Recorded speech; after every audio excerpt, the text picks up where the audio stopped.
right, gentlemen. But let's jump over into world news. Did you guys see recently that the Gulf of Mexico had a name change? Yeah. Melly, you added this into the keep this week. What do you think about this? What's your take? I don't know. It's like I don't see like why they did it. Like why would they change it? What do you mean? Like what's the reasoning? American patriotism. That's literally the whole goal. And here's the problem with this: it's only changed inside of America. The rest of the world is not acknowledging the change because the. What's it called? The U.S. only has about 20 nautical miles off of the shore that we're actually in control of. The rest of that is actually international waters, so he legally can't rename it globally. Oh, it's like Trump changing the Atlantic Ocean.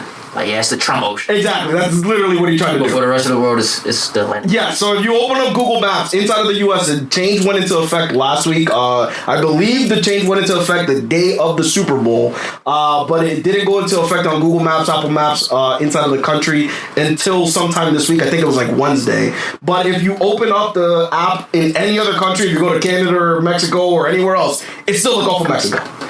So this is literally just him for the sake of, hey man, it's America now. But I think, if I'm not mistaken, I think it's only on Google Maps. But I think like Apple Maps switched it already. It should be switched. Yeah, it should be switched at this point. Wait, so you know how where's Kim Jong-un from? Like North Korea. You know how he lives in North Korea. Like he makes everything where they only see what he wants them to see. Mm-hmm. Like, imagine we start living like that. We're getting really close to it. We already kind of do. No. Don't care. Yeah. No, we're not there yet. It's not as extreme. It's not as extreme. Like, North Korea is a very special case. We're not as extreme, but we're slowly inching in that direction from what it looks like. But yeah, that is now the new name of the Gulf of Mexico. It is the Gulf of America for us Americans specifically. That's so crazy. Like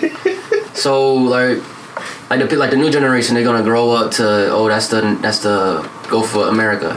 I mean, but then say they go to another country, they're gonna be like, they gonna look stupid. What the fuck is that? Yeah. They're not gonna know what it is.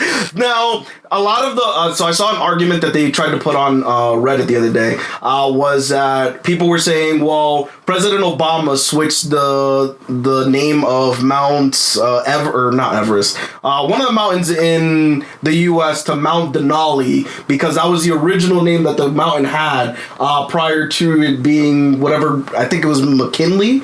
He switched it from McKinley to Denali, I believe, because that was its original name that the Indians gave it. But then Trump also switched that back, so it's also now renamed back to Mount McKinley. And they're saying that is legally okay because that's inside of the U.S. So it makes sense that you can do that. But you can't rename international waters. You can't just make the entire world go, yeah, we're just going to rename it. They're not going to redo their maps just to please us.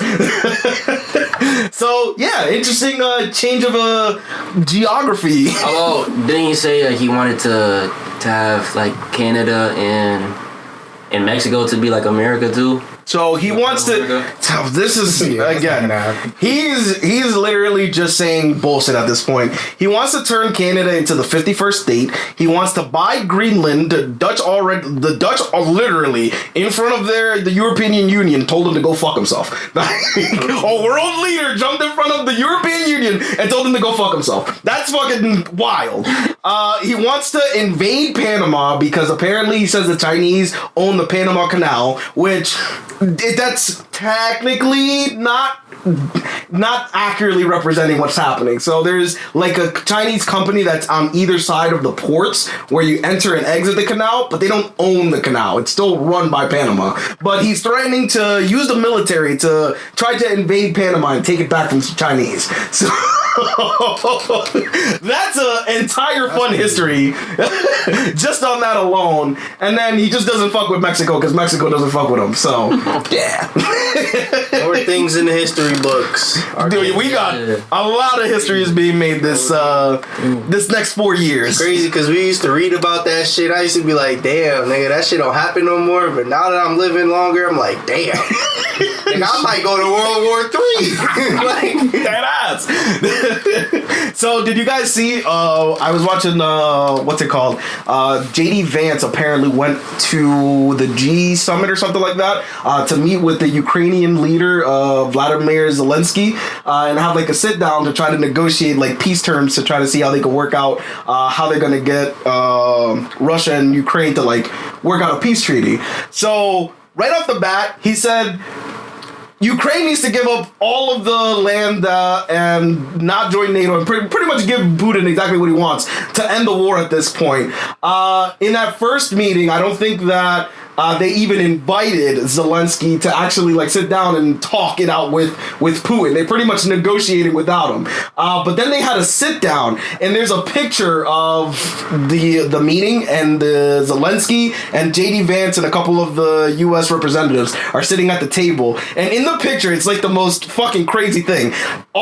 Everybody on the left-hand side of the table that's sitting on the Ukrainian side is just staring at JD Vance. Everybody else on the American side is literally looking in every other direction but the people that are directly across from them. Yeah, I think that war is going to go on for a little bit longer.